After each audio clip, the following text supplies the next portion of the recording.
Hey everyone, my name is Danilo Petrovic. I'm Ilya Marchenko. I'm Denis Kudla. I'm Evgeny Donskoy. I'm Henry Laaksonen. I'm Peter Torebko, and you're listening to the Game to Love podcast.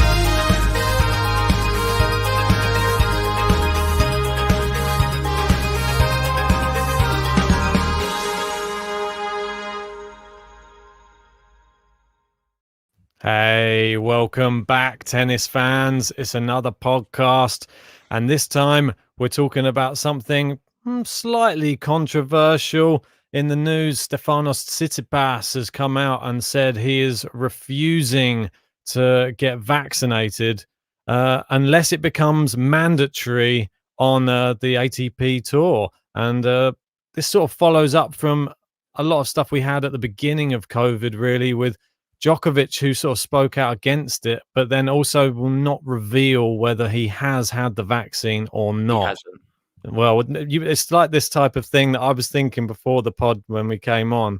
I was thinking in these, when you have like a trial and something and someone sits there and just says, no comment, no comment, they're normally guilty.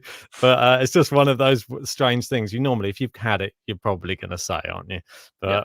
I'm not going to say either way, so don't jump on my back. He may have had it and just doesn't want to say. He wants to keep everyone guessing. But we're here to sort of talk about Tsitsipas, and he's been vocal about it, and it's quite brave to come out and actually say it, to be honest. So you've got to give him at least credit for saying, I'm playing by the rules.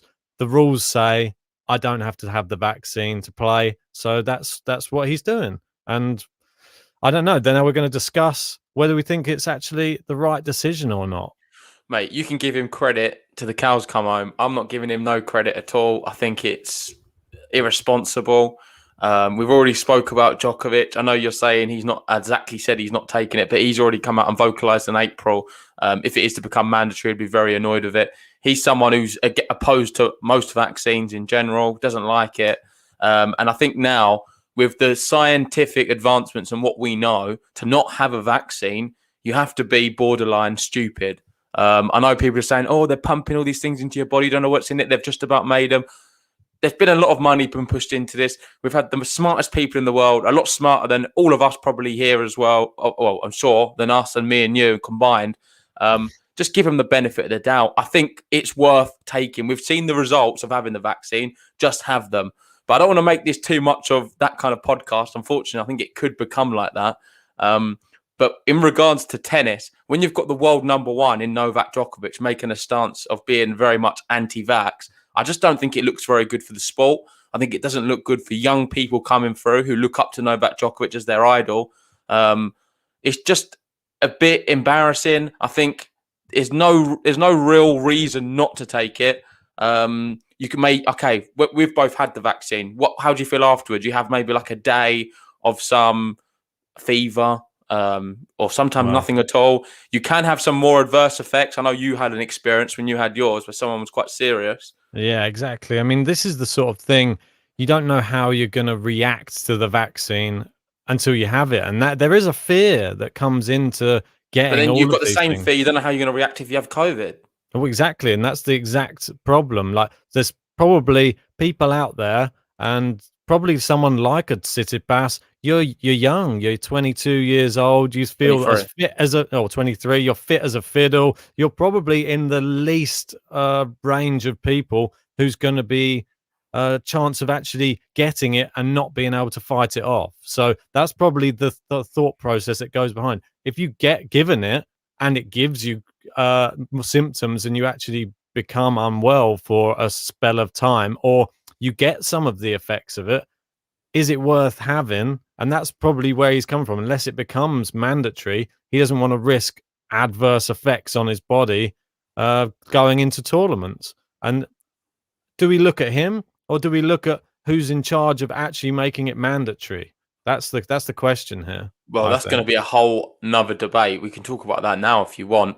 But on the subject of should a vaccine be mandatory in tennis for tennis players, let's think about the sport. There's very few which requires players to be from one side of the world to the other in a week. They're traveling all over, all the continents, moving from country to country, getting plane after plane. And that is the worst way to transmit any kind of disease. It doesn't have to be COVID, any virus, anything. will be passed on faster if you're traveling from place to place. So as a tennis player, I feel like whatever organizations involved in the events, ATP, WTA, they all need to come together, all the bodies, and make one rule for everyone, the fact that you should be vaccinated. This is my opinion. I know a lot of people I've seen in the chat disagree with it. I think it would just help a lot of people. It would reduce the spread massively. And the thing you've got to remember is what you're doing is you're going to different countries, sometimes some poorer countries who necessarily don't have the facilities like we do with different hospitals and vaccines to start with. They go into places where there's probably large amounts of unvaccinated people, which aren't by choice, let me add. Not by choice, because they would love to get a vaccine. I saw some people on Twitter earlier saying, there was an example from Brazil. They're desperate to get a vaccine. They're just not able to get one. And is it fair on them that, say, Tsitsipas goes there to play a challenger? It doesn't even have to be Brazil, anywhere. And then if someone there flies back there, you know how it can spread. It doesn't even have to be someone. He doesn't even need to be in the stadium or even like tennis. Nothing to do with it. Is it fair on him that he should be sort of spread and passed on COVID from someone who's refusing to have it? And I know you can talk about, has he actually refused it? He said he would take it if it was mandatory. But are you telling me none of these tennis players have been given the opportunities here? Of course they all have. All of them have had if they want to have a vaccine, everyone is able to have one if you're a tennis player. Yeah, exactly. And you're it sort of takes me back to the thing. I'm of the stance, obviously I wouldn't have been vaccinated otherwise, that I think that eventually everybody's probably going to have to get vaccinated. So you're just putting off the inevitable for my sake. I think if it is the inevitable, then you should just go and get it done earlier rather than later and get it out the way. I mean, if there's going to be, maybe it's just the fact that there's this tournament coming up that he doesn't want. Maybe he'll get it after the tournament. You don't know. There's no clarity. It doesn't seem like that, though, because we've had plenty of other tournaments during COVID where he could have had it, where he's had like a break period. Yeah, well, it's difficult to say. Like when people release a statement, things like this on Twitter and stuff, and it can be manipulated as well. For me, I would be for the vaccine. I just think that, like you said, you can only echo what you've just said and just saying the travel is just the main thing. If you were even just in one country traveling around, it's pretty dangerous anyway. But going to all of these other countries, you'd think that you'll be top of the list, and whoever's in charge of the tour and ensuring it's safe for everybody, there surely needs to be something put in place by those people to say, we don't want this spreading. We don't want it on our backs, especially that we're a cause of the spread of COVID. And I think that does that lie on the ATP? Does it lie on the tournament organizers? I think it's a combination of everyone. The thing is, we've got this big debate of this, and I'll bring it up because it's an interesting topic. So people are saying the problem is they're trying to force people to take it. No, not this one. Wrong one, which is a bit creepy. I can understand all of that side of things as well. But the people who are forcing you to take it, no one's physically forcing you unless you're in sort of healthcare or care homes, which I think no one can really argue with. So there we go. Young, healthy people don't need to take the vaccine. So this is the big thing, what people are saying. I'm quite young. I've taken the vaccine. The big thing to take it is right now, with all the variants which happen in the world, by you not taking it, there's a good chance if you're young and healthy, you will be okay. But we've seen recently in the UK, some of these variants are attacking the young people a little bit more. The virus will just keep mutating in people the longer people aren't vaccinated, and the vaccinations are stopping it.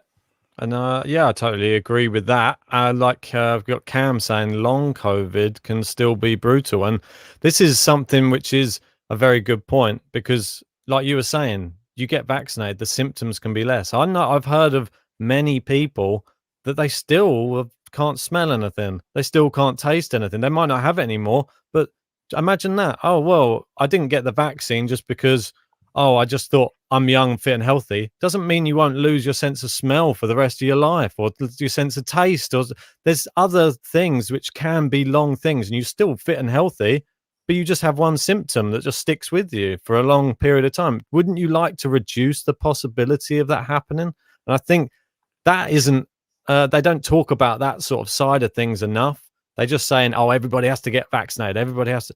They need to say, what could be the potential things that could happen. Yeah, you could still remain fit and healthy, but you could have a long-lasting side effect, even if you recover. And there's people who are like that haven't really recovered fully, and we've been over a year now since they've recovered. So it's a bit worrying in that sort of. And I'm sure everybody likes to have, I don't know, nice food for the rest of their life, or be able to smell for the rest of their life. I'm sure these are very two big senses that you'd be lost. Well, they'd be lost.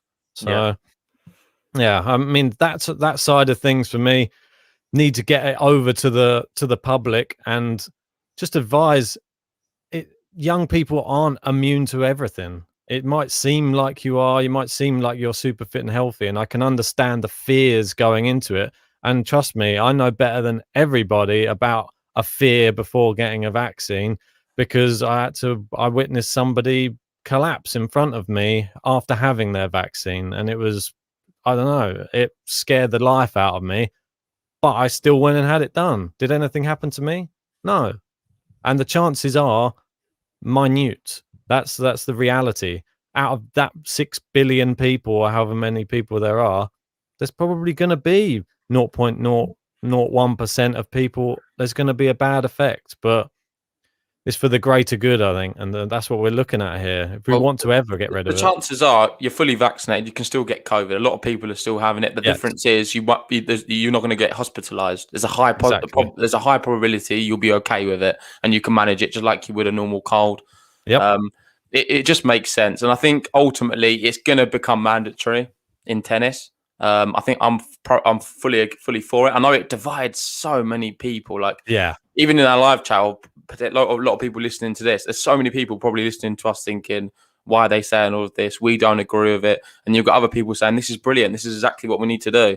I'm just hoping ultimately the tours do the right thing. They make sure it's mandatory in tennis. We can't dig out Tsitsipas too much, because I'm sure there's loads of other people and players in the exact same situation, but they've not been confident enough to say it. But the one thing I would say is I think it's more stupid than anything. Someone who's another idol for many people. There's so many other people, especially in Greece and other countries, who look at Tsitsipas as a bit of a god. And they're looking at one of their stars and they're sort of anti-vaccine. It's just not a good look. And for people who are very intelligent, I don't doubt, and Tsitsipas and Djokovic, I just don't think it's the right messaging to be giving people. It's sort of scaremongering and creating more of an issue than what we already have. Ultimately, we've seen the stats. If you get vaccinated, it helps everyone out. It helps people who are high risk. It helps your nan and granddad. It helps everyone who's at risk, and yourself included. So why wouldn't you do it? What's the harms? I agree. I agree with the comments just come in. Serjan as well. Good point. This is something that Joe Rogan has echoed many times on his podcast, and he said that the news do a terrible thing of not promoting. And it's work on your own immunity, have your vitamins, your C, your zinc, which is a big thing that he was saying as well, and just defend and do exercise. They're not encouraging people saying, oh yeah, get your exercise up, take your vitamins, all of that type of thing. Where's that been? They've just been saying get the vaccine. Yeah, what? Yeah. So all the people who are at the worst stages where they could get it, like the people who are overweight, that this could be a good opportunity for those people to now lose weight and actually become healthier human beings. Just getting the vaccine doesn't fix that. You know, you're still susceptible to diabetes or other things, other problems later in life. I'm hoping that's one of the positives of this whole coronavirus. People are now going to be starting taking vaccines. People are going to be a bit more hygienic, like washing their hands. How many times at work did we see people go to the toilet and not even wash their hands? Hopefully that can happen more, because that was disgusting to begin with. And there could hopefully be some positive changes with that. And another one is the obesity crisis. How many people are obese in, say, United States and even the UK at the moment? Yeah, it's massive. It's crazy numbers. Hopefully that can reduce as well. And that can be a positive from this whole thing. Because if you're doing the basics, you give yourself a fighting chance. Obviously, these players, they're athletes. You'd think they should be okay. They should be able to fight off more than most, better than me and you and most other people. But regardless of that, what they need to remember is it's borderline selfish, I would say, because as someone who's traveling all the time, you're going to all of these countries all over the world, and you're putting them at risk. People who necessarily don't have access to the same luxuries which you have in healthcare, all the other medicines, and just general vaccines and things. It's just not fair. Yeah, and if they don't want to think It's about, selfish. well, if they don't want to think about other people, then they should really think, maybe I am one of the people that will be affected if I catch it. Because if you're not worried about other people and you're selfish and don't care about if you're spreading it, at least think you could be one of these people that catches it and gets it very badly. And it happens to even younger people as well. There's the odd one here and there that still catches it, and you might just have that bad immune system that doesn't cope with it. That could help you. So I just think it's silly not to even consider it, and people should be promoting it and just saying, yeah, go, these are the voices of people in the spotlight, in the media, and they could be helping the world. It just seems it's like hindering things a little bit, and it's just helping give the voice to the anti-vax people out there who say it's all a conspiracy, say that the government want to control everybody by vaccinating them. They're probably putting microchips or something into everybody's body. There's going to be tons of people out there with tons of theories of where it's mind control or something. There's always going to be these people out there, but at the end of the day, I think it's going to be a mandatory thing. Everyone's going to have it eventually.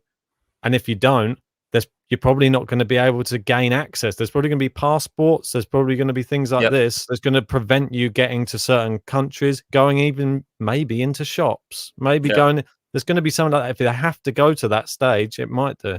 Well, we saw it in the statistics recently, sort of the number of people who, especially over the Euros, when everyone was in the pub, who had to go get hospitalised with COVID. Most of them had never took the jab, and when they was offered it, they didn't want it. And you see them in the hospital bed, more or less giving messages to people saying, "I wish I had it." Yeah, and it's a bit late then, isn't it? Hopefully, my thoughts with all of them that they pulled through it. But it's just not worth putting yourself in that situation. And it's not even just about yourself. If you think you're healthy, as Omar says, it's not just about you and your body. It's about communal health. It's about controlling the virus and lowering risk and death and mutations. That's the big thing. Well, this is remember we had all of the uproar from the Adria Tour, didn't we, back last year? And when you saw everybody suddenly coming down with it, it's the longer effects that people have to really think of this, not the direct one. Oh, look, there's children there, and there's all players there, and there's people at the event. They all go home to a grandmother or a mother that sees a grandmother, or there's older people or maybe overweight people in those people's family that have to go into contact with those people, and they're the people who are affected. You're leaving a trail of destruction, really. So.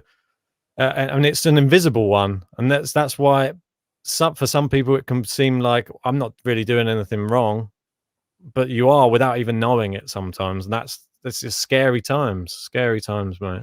Yeah, the thing with the whole Tsitsipas thing, though, it's not just him. There's loads of others. It's a bit stupid that he's sort of admitted how selfish he is in this regard. But there's a lot of other players who have done the same. Like some players I really like as well, in the fact that you got, I think, Sabalenka on the women's. Correct me if she's had it now. I think Rublev as well was another name who's sort of opposed to it. I'm sure there's plenty more as well, but that's just the ones we're aware of. Ultimately, if they do make it mandatory, these players are going to have to do it. Others, they have no career. And I think that is probably the best step to take, just to try and control it.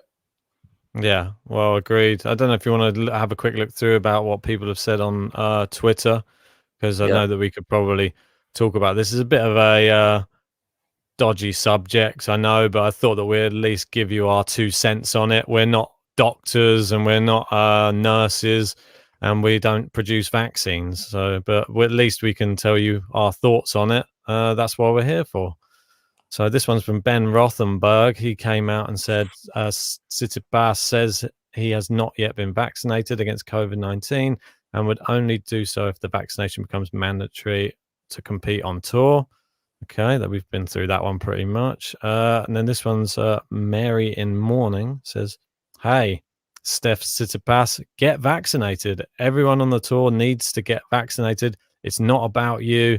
It's about every single community that hosts these tournaments, even in their own, or even if their own people don't have access to the vaccine. Yeah, sort of echoing exactly what you said.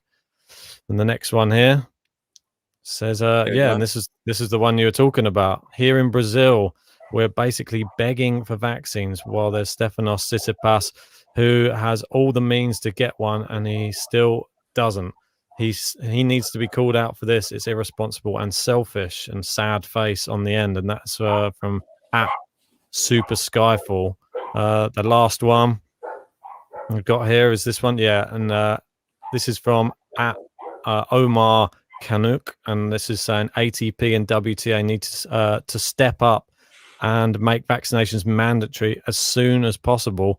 Athletes and everyone in this sport are most at risk of COVID because of the travel. Leaving it up to the players to makes the individuals look bad and makes the organizations look Mickey Mouse.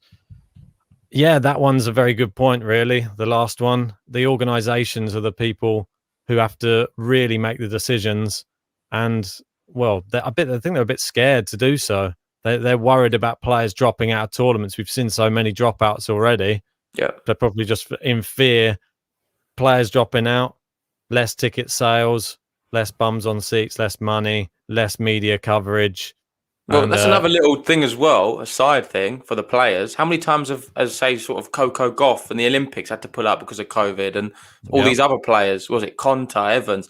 If they was to able, I know you can. There's still high possibility you get COVID even if you've been vaccinated, but you would limit that possibility by some percent. If maybe they was vaccinated to begin with, they may not have contracted it, and then they may have been able to play these tournaments and not missed out on prize money or points and their careers. So I don't see any reason why you wouldn't take one. That's the truth. Well, I think it's up to the governing body. It's up to the tournaments, and you just have to wait to see if there's a statement released from either of them. But I'm guessing there's not going to be anything released before the US Open has taken place. That's for sure. They want to get that one in, done and dusted, and probably full attendance, I'm sure, for that event. I know is it with the qualifying? Is there any attendance at the qualifying for the US Open? No, I don't think so. But we can talk about that maybe tomorrow in another podcast. I think we'll wrap this one up. We've got to get back to work. Just saw the time. It's a podcast which definitely will divide opinion. People are strong on either side of it. We stand on Game to Love with the fact that we think vaccines are good. We think they will help the world get back to normal economically, socially, and in every kind of way. So the smartest people in the world are telling us that. I believe them. I trust them. And I think it's the best thing to do. And I think Tsitsipas coming out of this makes himself look a little stupid and selfish. So hopefully it can all change. Yeah. Well, that's enough from us on vaccines. I'm sure everybody's bored of hearing about them. Don't forget, guys, if you haven't already, hit the like button on the video, subscribe if you're new, and join us we'll probably try and do some watch-alongs for Cincinnati this week. Keep your eye on the channel for those too. See you guys soon. See you later, guys.